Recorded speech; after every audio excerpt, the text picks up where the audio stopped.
Olá pessoal, tudo bem com vocês? Eu espero que vocês estejam bem. Bom, gente, o vídeo de hoje é sobre arte na Mesopotâmia. Então, o desgaste e o desaparecimento das obras de arte foram decorrentes aí de invasões de várias culturas, do material utilizado, como tijolos de barro cru, cerâmica, madeira e fibra vegetal, que tudo isso, com o tempo, com o clima, a temperatura, vai se desgastando, né?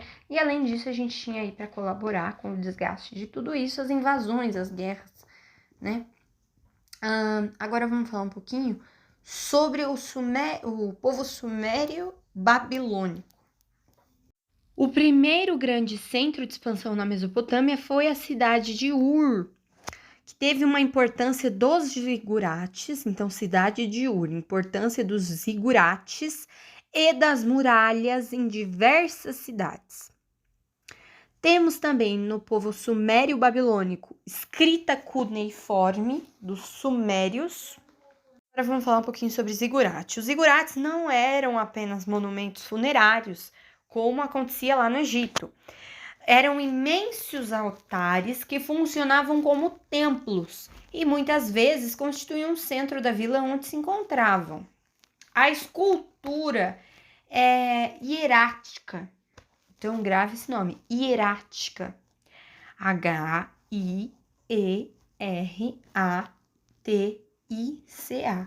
A escultura é hierática nos sumérios, na Mesopotâmia. As figuras esculpidas em baixo relevo traziam grande realismo. Então, como que a gente pode definir o que é um zigurate? O zigurate é um monumento em forma de pirâmide que tem vários pisos sobrepostos, interligados por rampas de acesso. Acabei de falar outra coisa também importante. Qual a técnica usada pelos assírios na escultura? O baixo relevo. Acabei de falar que a escultura dos sumérios é hierática e esculpida em baixo relevo, caracterizam-se por um grande realismo.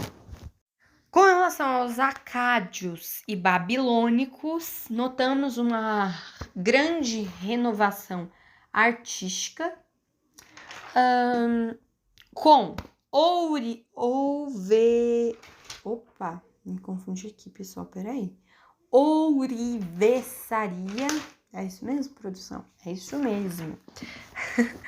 Então, acádios e babilônicos. Notamos uma grande renovação artística com ourivesaria e estelas, desenhos mais suaves e maior liberdade de representação. Como eu falei aí, escrita cuneiforme dos sumérios. Então, a escrita cuneiforme utilizada pelos mesopotâmicos foi criação dos sumérios. Entre os mais importantes legados destaca-se o Código de Hammurabi, a base do direito de quase todos os povos semitas. Vamos falar um pouquinho sobre os assírios agora. Assírios tem aí a característica mais importante da arte deles, que é o caráter belicoso. O que é belicoso? É guerreiro. Então, assírios, belicosidade, guerreiros. Incentivado pela grande expansão militar e econômica. Assur, Nínive e Khorsabad tornaram-se grandes centros culturais representados por bibliotecas muito ricas. A mais importante era Nínive, o reinado de Assurbanipal, que continha 22 mil tabuletas de argila, muita coisa. Surgiram grandes palácios reais e a estatuaria tornou-se elemento separado da arquitetura. A escultura assíria é agressiva, descritiva e realista. Então, por isso que a característica mais importante dos assírios é a belicosidade. Guerreiros eles são. Então, é uma escultura agressiva, descritiva, realista. Faça uma comparação entre os zigurates da Mesopotâmia e as pirâmides do Egito, em termos de utilidade artístico-religiosa. No Egito, as pirâmides eram construções de caráter monumental e religioso, destinadas a servir de túmulo para os faraós, refletindo a grande preocupação com a vida após a morte. Na Mesopotâmia, os zigurates não possuíam base lisa e o topo era acessado por meio de platôs ou degraus. Serviam como altares, templos, palácios, bancos e constituíam o centro das cidades. Então, basicamente, no Egito, eu falei isso, que no Egito os zigurates não eram, no Egito os zigurates eram apenas monumentos funerários, estava mais voltado para o caráter religioso. E aí, na Mesopotâmia, os zigurates funcionavam como templos, eram imensos altares que funcionavam como templos. Muitas vezes até constituíam o centro da vila. Qual foi a principal manifestação artística da civilização assíria? Os baixos relevos que ornamentavam as paredes dos suntuosos palácios, geralmente retratando a guerra e a caça. Agora vamos ver arte egípcia. Uma das principais civilizações da antiguidade foi a que se desenvolveu no Egito. Era uma civilização já bastante complexa em sua organização social e riquíssima em suas realizações culturais.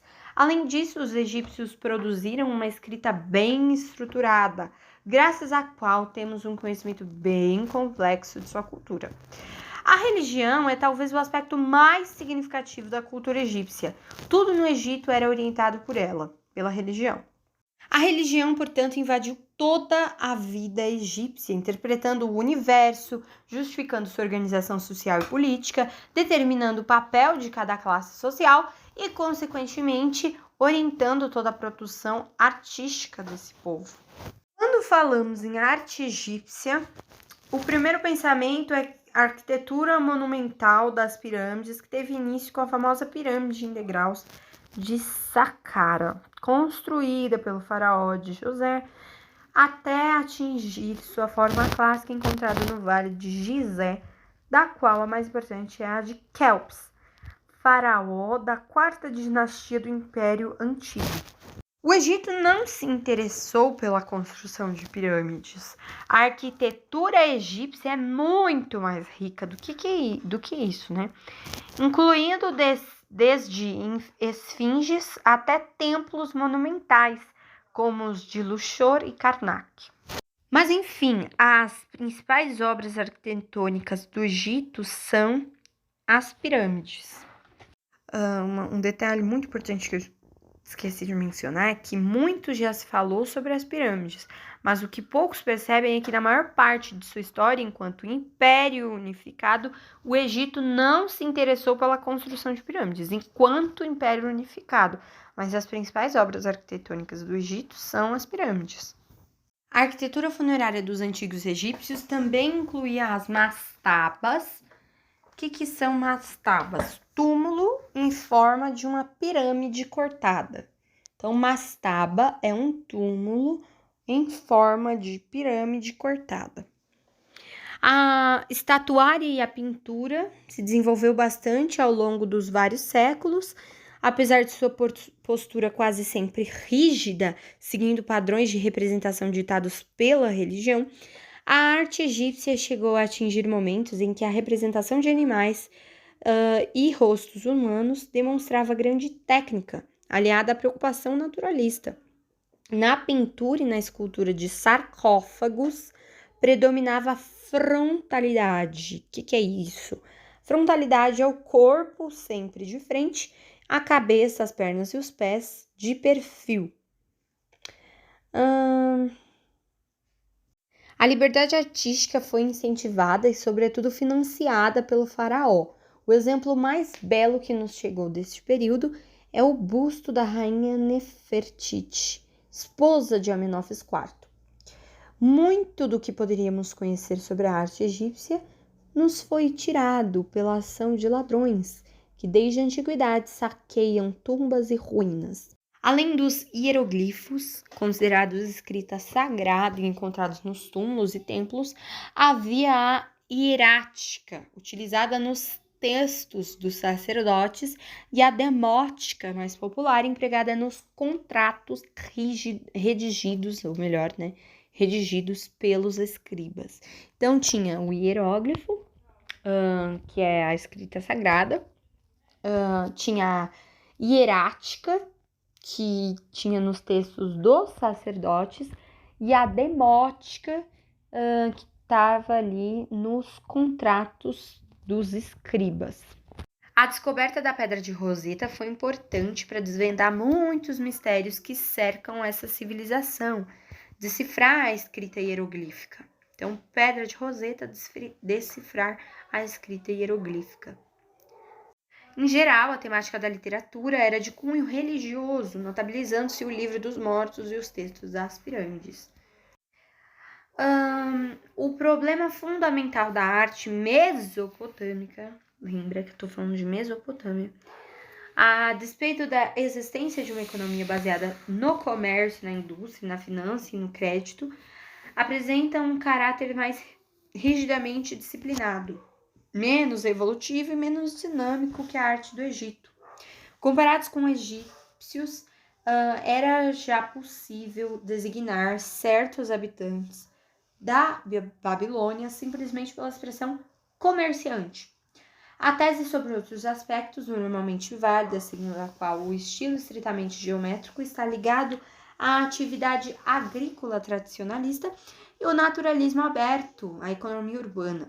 Racionalismo e arte. O racionalismo abstrato é ainda mais pronunciado na arte babilônica e assíria do que na egípcia, como apresenta ainda as partes mais características do rosto, o nariz e os olhos, sujeita a ampliação considerável, enquanto os traços acessórios, como a fronte e o queixo, são grandemente reduzidos.